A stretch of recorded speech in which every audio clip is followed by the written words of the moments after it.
दोस्तों आपने सुना होगा कि ट्रंप और नेतन्याहू ने गजा सीज फायर का एक 20 नुकाती प्लान पेश किया है। अब उस प्लान को इस तरह शेप किया गया है कि उसमें इसराइल का हाथ ऊपर है और गजा समेत तमाम मुस्लिम दुनिया की शिकस्त है। आगे बढ़ने से पहले अगर आपने चैनल को सब्सक्राइब नहीं किया तो वो लाजमी कर लीजिए। दोस्तों 2017 में ट्रंप ने अपने पहले दौरे हुकूमत में एक हसीन शाम को अपने जवाई जैरेड कुशनर के कंधे पर फखरिया तौर पर हाथ रखते हुए कहा कि अगर तुमने ये मसला हल नहीं किया तो कोई भी नहीं कर सकता, और उसको इसराइल पैलेस्टाइन इशू की जिम्मेदारी सौंप दी। और आज अपने दूसरे दौरे हुकूमत में 9 महीने बाद ट्रंप ने साबका बरतानी वज़ीर आज़म टोनी ब्लेयर को गजा में पीस डील का हेड मुकर्रर कर दिया है। टोनी ब्लेयर वही आदमी है जिसने 2003 में अमेरिका के साथ मिलकर इराक पर हमला किया था। ये उस वक्त बरतानिया के वज़ीर आज़म थे।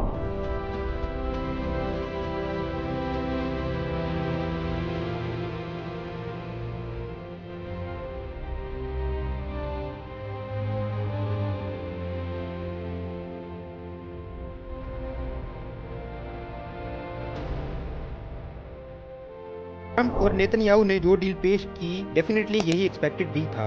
अब शुरू से मुस्लिम दुनिया और इसराइल का आपस में तजाद था क्या?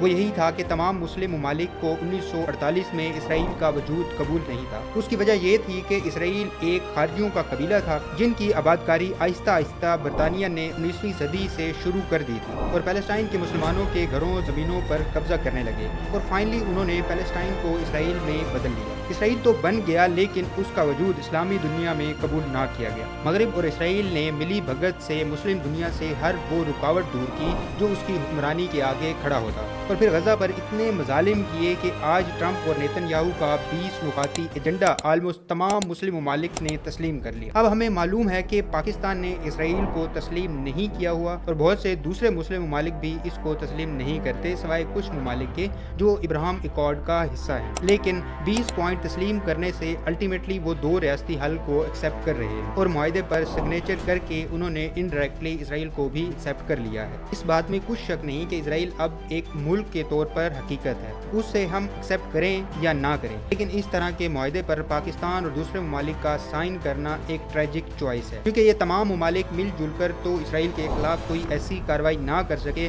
जिससे पैलेस्टाइन का वजूद एक खुद मुख्तार रियासत के तौर पर कायम हो सकता। लेकिन इन्होंने मिलकर ट्रंप से भीख जरूर मांगी और उसके बदले जो सबसे लीस्ट ऑप्शन था ट्रंप ने वो दे दिया। यकीनन अगर ये मुआहदा कामयाब हो जाता है, सीज फायर तो एक्सपेक्टेड है, लेकिन इसराइल की उस रीजन में हुक्मरानी भी यकीनी है। बहुत से लोग इस्लामी हुकूमतों से मोरालिटी एक्सपेक्ट करते हैं और ये सोचते हैं कि मुस्लिम दुनिया गजा के लिए कुछ करेगी, लेकिन इस मुआहदे से ये जाहिर होता है कि मुस्लिम दुनिया ने गजा को एक सियासी टूल के तौर पर यूज किया है। पाकिस्तानी प्राइम मिनिस्टर ने ट्रंप को जब नोबेल पीस प्राइज के लिए रिकमेंड किया, उससे कुछ रोज बाद उसने ईरान की न्यूक्लियर साइट्स पर हमला कर दिया। यकीनन ये पीस प्राइज एक नेशनल इंटरेस्ट में लिया गया कदम था। Contribution to promote peace in our part of the world, Pakistan nominated him for Nobel Peace Prize, and I think this is the least we could do for his love for peace, and I think truly he's a man of peace. अगर morality की बात की जाए तो हमने पैसे और national interest के लिए अफगानिस्तान को बेचा था, और अब ऑलमोस्ट गजा के लिए पेश किया गया प्लान भी हमारे लीडर्स ने अपने फायदे को देखते हुए कबूल किया। और हमारे मुस्लिम ब्रदर्स की तो बात ही अलग है जिनकी हुकूमतें अमेरिका की सिलेक्टेड हैं। दोस्तों पॉलिटिक्स के बारे में एक चीज़ कही जाती है कि इसका दिल नहीं होता। Knowledge is power. Seize him. Cut his throat. Stop. Wait. I've changed my mind. Let him go.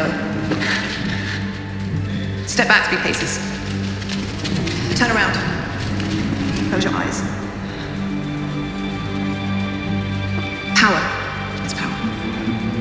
लेकिन मुस्लिम दुनिया की सरमोरी देखकर तो ये भी लगता है कि पॉलिटिक्स में इखलाकी कदरें भी नहीं होती। अब जो यूएनओ का इजलास हुआ उसमें एक्सपेक्टेड था कि गजा के लिए कुछ सॉलिड होगा, क्योंकि पूरी दुनिया ने इसराइल को पीठ दिखाई। लेकिन इजलास के अख्ताम पर यह सामने आया कि ईरान पर इंटरनेशनल पाबंदियां मजीद बढ़ा दी गई, लेकिन उसके खिलाफ कोई मुस्लिम दुनिया का बाज़मीर नहीं बोला। बल्कि जब ईरान ने अमेरिका के हमले के जवाब में अमेरिका की कतर में बेसिस पर हमला किया था तो उसकी मजम्मत पैलेस्टाइन के हुक्मरानों ने भी की थी। पूरी इस्लामिक दुनिया में ईरान ही एक ऐसा मुल्क नजर आता ہے جو صحیح معنوں میں اپنے وجود کی بقا کے لیے مغربی طاقتوں کے خلاف زور آزما ہے۔ یاد رہے مغربی طاقتوں نے ایران کی مخالفت اس وقت شروع کی جب ایران نے اپنے تیل پر مغربی اجارہ داری ختم کی تھی۔ آج کی دنیا میں اسرائیل مغرب کا ایک ٹول نہیں بلکہ مجبوری ہے۔ اسرائیل کی لوبیز امریکہ کے الیکشن سے لے کر میڈیا تک کو کنٹرول کرتی ہے اور اس کا کریڈٹ ان کا سائنس ٹیکنالوجی میں ترقی کرنا ہے۔ دوسری جانب مسلم دنیا کا حال آپ کے سامنے ہے۔ اور بیٹر اور ورس یہ 20 نکاتی معاہدہ ہی حال کی گھڑی میں وہ چیز ہے جو ایکسپیکٹ کی جا سکتی ہے، اور ایٹ لیسٹ یہ غزہ میں معصوم لوگوں کی خون رسی کو روکے گا۔ لیکن اس بات کی کوئی گارنٹی نہیں ہے کہ پیلسٹائن کے لوگ محکومیت کی لمبی سزا سے آزاد ہوں گے۔ اپنا خیال رکھیے گا۔ Stay safe, stay healthy.